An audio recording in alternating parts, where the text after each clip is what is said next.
Charles Studd en Afrique.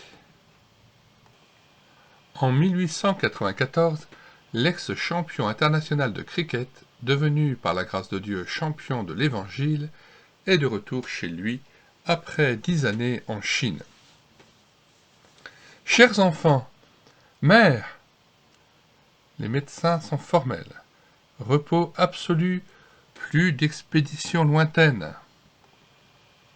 Mais le bouillant missionnaire n'entend pas se reposer, et peu de temps après. Les étudiants américains me réclament pour des conférences. Je me dois à eux. Après tout, l'Évangile est pour tous. 18 mois plus tard. Comment, à peine rentré, tu parles des Indes? Pourquoi pas? Papa y a vécu, et il aurait voulu m'y voir aller. Ainsi, en 1896, la famille Studd s'installe aux Indes du Nord parmi les planteurs. Votre père, Edward Studd, était planteur ici. Oui, et en mémoire de lui, je viens parmi vous planter autre chose. Pendant 10 ans, Studd est pasteur parmi les colons et les militaires. Sa femme et ses filles y sont heureuses. Lui, au moins, on le comprenait. Dommage qu'il parte, cette famille était une bénédiction. Pour l'éducation des enfants, il faut rentrer. Cependant, où qu'il soit, notre champion profite de l'occasion pour parler de ce qui remplit son cœur. Jésus vous aime. Votre âme lui est précieuse. En parler, mais surtout en vivre. Tiens, drôle d'affiche. Les cannibales ont besoin de missionnaires. Allons voir ce que cela signifie. Formidable, j'ai rencontré le docteur Kuhn qui vient de parcourir l'Afrique centrale. Des peuples entiers n'ont jamais entendu parler de Jésus. Aussi j'ai décidé de partir pour l'Afrique. Ah non, cette fois, non. Pour une fois, la vaillante Madame Studd n'est plus d'accord. Comment irais-tu sans un penny avec tes crises d'asthme et à 50 ans? Tu en as suffisamment fait. Nous refusons de financer votre projet pour l'Afrique. Ce serait un suicide. Pourtant, malade et faible, le champion de l'impossible sait qu'il doit partir. Devant son obstination, les obstacles tombent. De l'argent imprévu arrive, il peut faire une première expédition avec le docteur Kuhn, et en 1912, il part accompagné d'un volontaire âgé de 19 ans. C'est le début d'une extraordinaire aventure missionnaire. Bientôt sur une piste mal définie. Ces engins nous porteront-ils jusqu'au Congo? Dieu est là pour nous aider. Vaille que vaille, les deux amis avancent malgré de cruelles difficultés.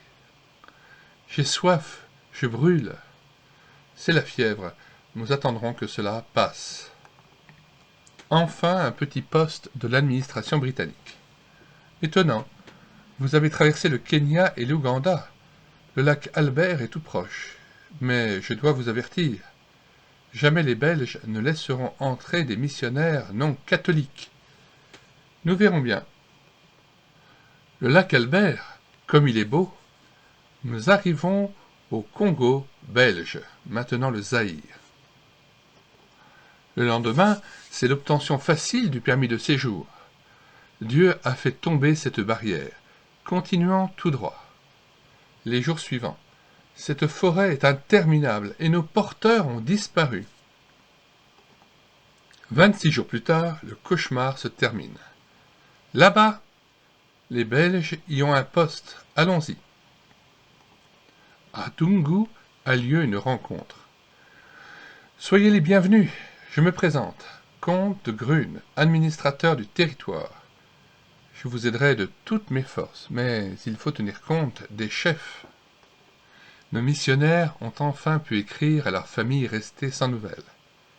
Vite, que dit papa? Tout va bien, le Seigneur a envoyé un vrai ami sur notre chemin. À son tour, l'épouse répond. Et moi, chère Marie, j'ai décidé de prendre en main ce côté-ci de la mission pour t'envoyer du renfort. Désormais, Madame Studd va devenir une aide indispensable au démarrage de la nouvelle croisade, comme on appellera la mission. Nous allons imprimer et répandre ces lettres. Plusieurs veulent déjà partir. Dieu pourvoit à toutes nos dépenses, sans aucun appel ni collecte. Les écrits de M. Stead sont comme du feu dans les cœurs. Oui, Dieu pourvoit abondamment, la petite semence va croître comme un arbre miraculeux. Mais pour les deux pionniers, tout n'est pas facile.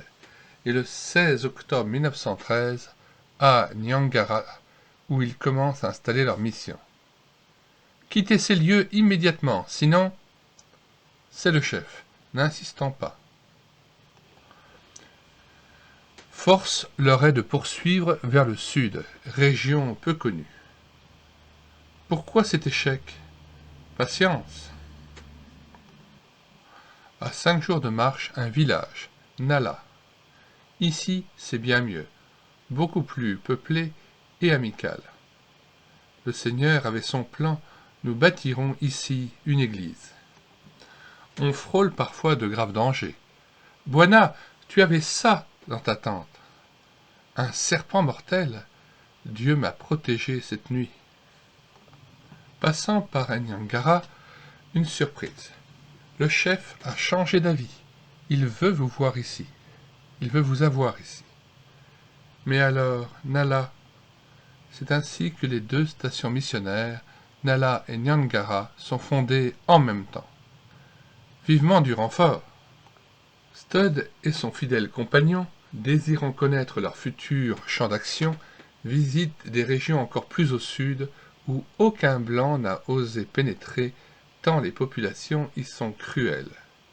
Pourtant, ils ont l'air heureux, oui, en surface.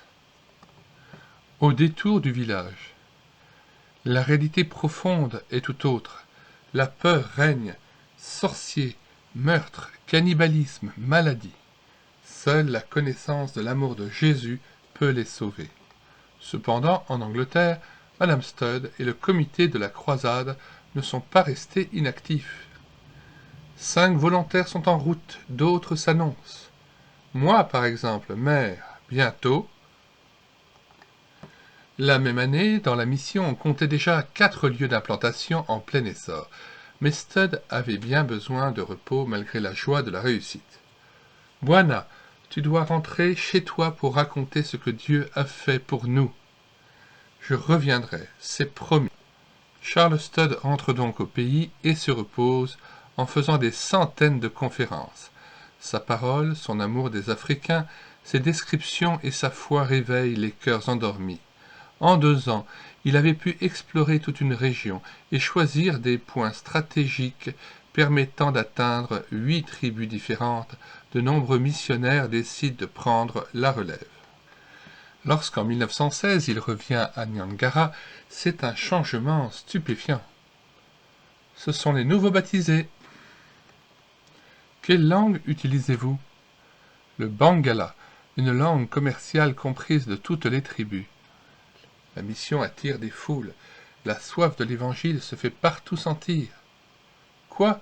Vous avez marché 20 jours pour venir au culte? Le monde entier sait qu'il y a ici la connaissance de Dieu. Le monde entier sait qu'il y a ici la connaissance de Dieu. De 1916 à 1922, l'œuvre s'étend d'une manière extraordinaire. Le nombre des missionnaires passe de 6 à 40. Des centaines de gens libérés de leurs craintes ancestrales se font baptiser. Studd s'est installé à Ibambi, village d'un grand chef du même nom. Il a maintenant plus de 60 ans. Bwana Mukubwa se fait vieux, mais il reste droit comme un palmier. Mukubwa veut dire grand chef blanc. Qu'il nous soit conservé longtemps. Cependant, bien souvent, quand il est seul, ces crises d'asthme, ces douleurs des membres m'épuisent, mais je ne lâcherai rien, il y a tant à faire. Une grande consolation. Il paraît que la croisade s'étend maintenant à d'autres continents. Toute vie connaît des temps de découragement. Ainsi pour Charles Studd.